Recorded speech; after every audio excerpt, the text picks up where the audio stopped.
reporting and dashboards, we do have one dashboard that we have set up in the maintenance department. It's an open request board.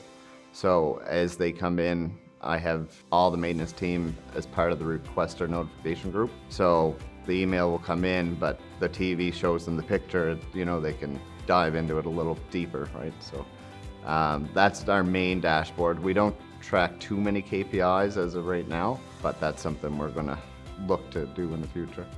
For KPI tracking, you'd be your work order completion rate, I suppose, and tracking the labor allotment for certain work orders. We want to start giving an estimated completion time to kind of have an idea of maybe we're understaffed, overstaffed, or need more time.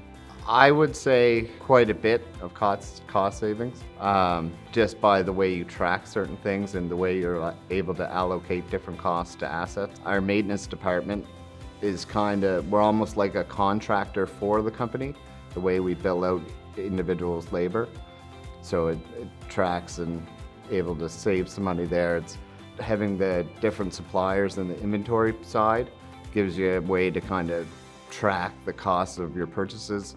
And then you have, this company can get it to you faster, but it's more expensive, or this company might have to wait a little longer, but you're gonna save some money.